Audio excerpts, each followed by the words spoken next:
দুর্যোগ কখনো পূর্বাভাস দিয়ে আসে না, তাই আগে থেকে প্রস্তুত থাকাই সবচেয়ে বড় সুরক্ষা।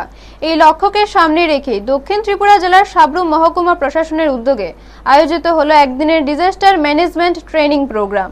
সাব্রুম শহরের ঋষি অরবিন্দ মিলনায়তনে অনুষ্ঠিত এই প্রশিক্ষণ কর্মসূচিতে উপস্থিত ছিলেন জেলা শাসক মো সাজ্জাদ পি, মহকুমার শাসক সুমন রক্ষিত সহ প্রশাসনের অন্যান্য আধিকারিকরা।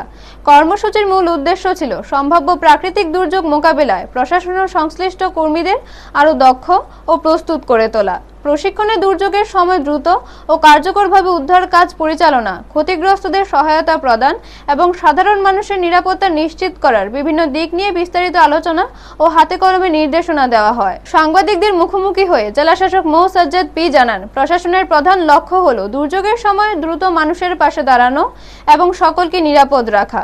এই উদ্দেশ্যেই আগাম প্রস্তুতির উপর বিশেষ জোর দেওয়া হচ্ছে। এদিনের কর্মসূচির অংশ হিসেবে একটি রক্তদান শিবিরেরও আয়োজন করা হয়। প্রাকৃতিক দুর্যোগের সময় জরুরি রক্তের চাহিদা মেটাতে এই উদ্যোগ নেওয়া হয়, যেখানে বহু স্বেচ্ছাসেবী স্বতঃস্ফূর্তভাবে অংশগ্রহণ করেন। সব মিলিয়ে এই উদ্যোগ ভবিষ্যতের যে কোনো দুর্যোগ পরিস্থিতি মোকাবেলায় প্রশাসনের প্রস্তুতিকে আরও শক্তিশালী করবে বলেই মনে করা হচ্ছে। ব্যুরো রিপোর্ট, নিউজ তৎকাল 24।